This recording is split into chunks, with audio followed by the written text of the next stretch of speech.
In this video, we're talking about what is a spiritual leader, and we want you to ask the question, am I a spiritual leader and can I be one? Now, there's a lot of different definitions of what constitutes leadership, but we're going to look at several traits or several qualities that really characterize what leadership is about, especially when it comes to helping other people pursue God.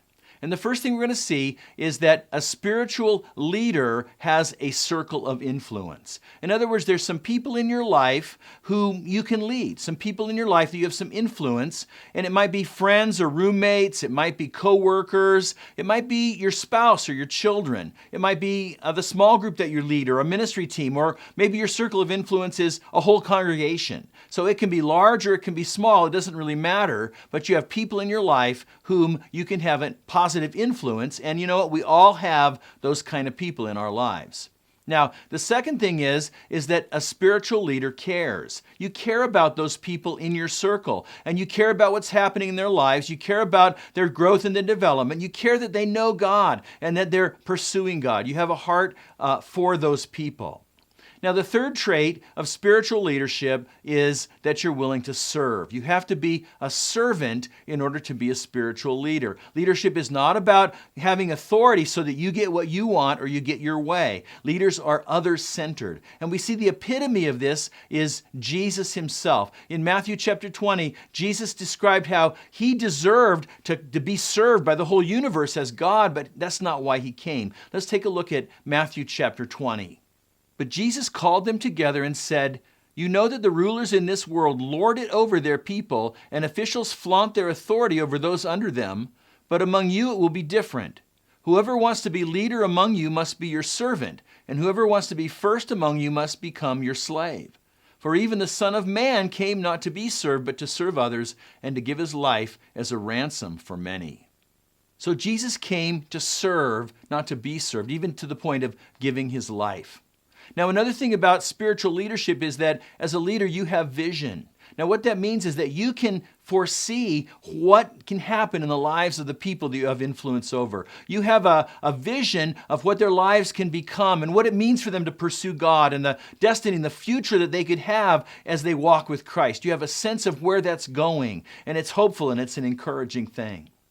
And then a spiritual leader is somebody who takes responsibility. If you're a leader, you're not sitting around passively waiting for somebody else to lead. You're willing to own that. You're willing to let it kind of be the bottom line. The buck stops here. And so you're willing to take some responsibility to help other people pursue God. And then finally, as a spiritual leader, you take the initiative. You see, it's not enough just to feel responsible, but you're the one who's willing to take the next step to put something into action. And as a spiritual leader, I want you to remember this above everything else. If you only remember this, that a leader is the one who's willing to take the initiative. And so you're in your circle of influence, you're the one who goes to people and say, "Hey, you know what? Let's try this. I have an idea. Why don't we try this out?" You take the initiative. Now, are you a spiritual leader? Let's take a look and think about that. To begin with, if you ask, am I a spiritual leader? I want you to understand that you might be asking the wrong questions. A lot of times we're asking, am I old enough? Am I smart enough? Am I mature enough? Do I have enough Bible knowledge? But the fact is that you don't have to be older than someone that you're leading. You don't have to be more godly than them. You don't have to be more spiritual or holy. You don't have to have more Bible knowledge or be smarter than a person that you're leading. You just have to take the initiative. Now, it's true that if you have some kind of serious life-controlling, sinful behavior in your life, then that's going to be a problem because it's going to make you unable to really be able to lead other people if you're struggling with some kind of a life-controlling issue. And also, it's going to undermine your credibility. People are going to look at you and go, "Why should I follow you when you don't have your life together?" Now, we're not saying you have to be perfect at all, but if you have some kind of life-controlling sinful issue, then that's going to disqualify you from leadership until you get that issue taken care of. And then the other thing related to that is if you're talking about leadership in the whole congregation, the Bible does set out some pretty high standards of character qualities that mark a person who is qualified to lead at the level of a whole church. But those standards don't apply to people who are leading a small group, who are leading in their family, or leading among their friends. The point I'm trying to make is that you can be a spiritual leader, that all of us really are qualified to lead someone else within our circle of relationships. That you can do this. You don't have to be smarter. You don't have to be more holy and all the rest. You can lead.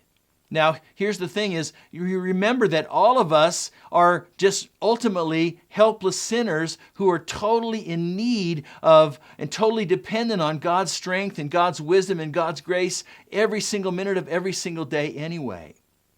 And so, as you remember that, then you can take the initiative in the lives of other people. You can lead. And you know what? As you ask, am I a spiritual leader? The answer is yes. The minute that you take initiative to help someone else pursue God, you are the leader.